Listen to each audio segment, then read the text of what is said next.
गुरुपौर्णिमेवर सुंदर असं एक भाषण आपण या ठिकाणी बघणार आहोत. वक्रतुंड महाकाय सूर्यकोटी समप्रभो निर्विघ्नं कुरु मे देव सर्व कार्येषु सर्वदा. गुरुर्ब्रह्मा गुरुर्विष्णू गुरुर्देवो महेश्वर गुरु साक्षात परब्रह्म तस्मै श्री गुरुवे नमः. ध्यानमूलं गुरुमूर्ती पूजामूलं गुरुपाद मंत्रमूलं गुरुवाक्यम मोक्षमूलं गुरुकृपा. आषाढ पौर्णिमा, व्यास पौर्णिमा म्हणजेच गुरुपौर्णिमा. गुरुपौर्णिमा ही गुरु शिष्याचे आदर्शाचे प्रतीक मानले जाते. मनुष्याच्या जीवनावर हिऱ्याप्रमाणे पैलू पाडतात ते गुरु.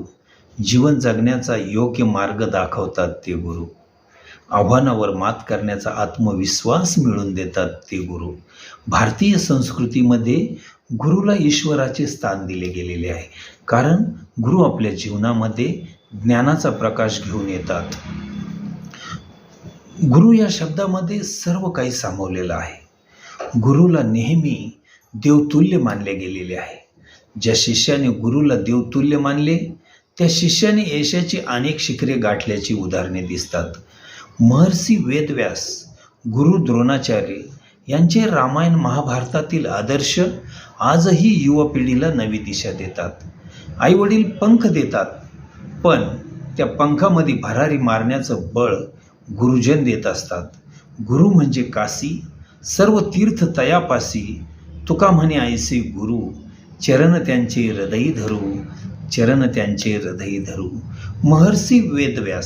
महर्षी वेदव्यासांबद्दल जर बोलायचं जर म्हटलं तर महर्षी वेदव्यासांचा जन्म या गुरुपौर्णिमेच्या दिवशी झाला. महर्षी वेदव्यासांनी वेद लिहिले म्हणून त्यांना महर्षी वेदव्यास ही पदवी मिळाली, हे नाव दिले गेलं. त्यांचं नाव कृष्णद्वैपायन. वडिलांचं नाव ऋषी पराशर, आईचं नाव सत्यवती म्हणजेच मत्स्यगंधा योजनगंधा आणि पत्नीचं नाव पिंजला.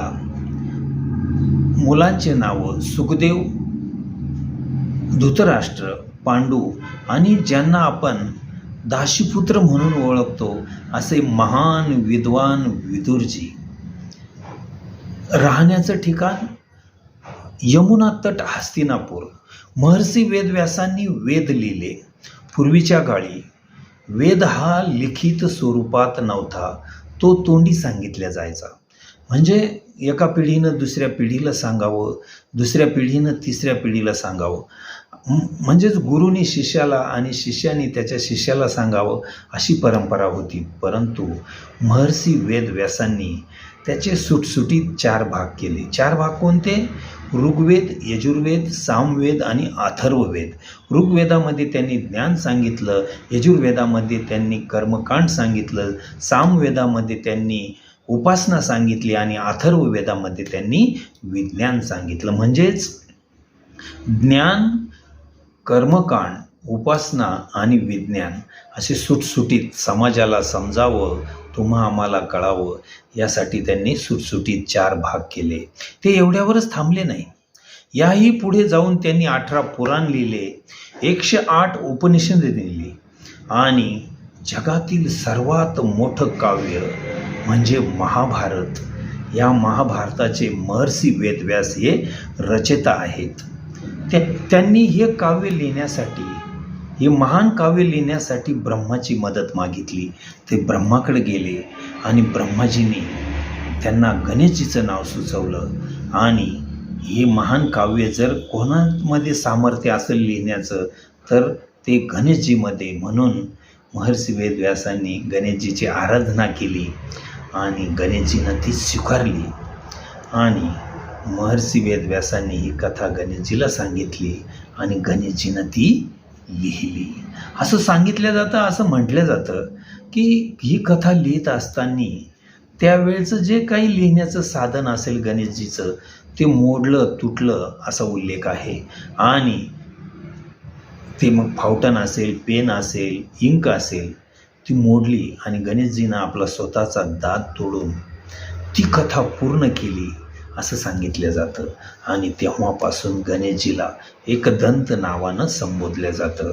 असं हे महर्षी वेदव्यासांनी हे महान त्यांचं कार्य समाजाला तुम्हा आम्हाला समर्पित केलं, म्हणून त्यांना आपण गुरूंचे गुरु म्हणतो. जर आपण गुरु परंपरेची जर खोज केली, गुरु परंपरेच्या जर आपण पाठीमागं गेलो, गुरु परंपरेचा जर आपण इतिहास बघितला, तर आपण महर्षी वेदव्यासांपर्यंत जाऊन पोचतो. त्या अगोदरचा इतिहास आपल्याला माहीत नाही आणि तेव्हापासून आजपर्यंत ही गुरुची परंपरा, गुरुपौर्णिमेची परंपरा चालत आलेली आहे आणि हे सर्व गुरुजन वर्गांनी ही परंपरा आजपर्यंत चालू ठेवलेली आहे. म्हणून गुरूंना, महर्षी वेदव्यासांना गुरूंचे गुरु मानले जातं. गुरु म्हणजे दिशादर्शक बाण, गुरु म्हणजे संस्काराची खाण, गुरु म्हणजे प्रगतीचे पंख, गुरु म्हणजे धैर्य, गुरु म्हणजे कर्तृत्वाच्या रणांगणातील शंखनाद, गुरु म्हणजे कर्म, गुरु म्हणजे श्रद्धा, गुरु म्हणजे भक्ती, गुरु म्हणजे ध्यान, गुरु म्हणजे अमर्याद ज्ञान.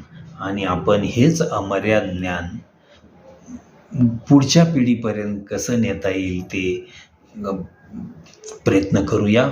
आणि आजचा हा गुरुपौर्णिमेचा दिवस म्हणजे गुरुपूजनाचा दिवस, गुरु दक्षिणा देण्याचा दिवस. आजच्या दिवशी प्रत्येक भक्तानं, प्रत्येक शिष्यानं फुल फुलाची पाकळी यथाशक्ती तनमन धनानं आज गुरुला दक्षिणा देण्याचा दिवस आहे, गुरुपूजनाचा दिवस आहे.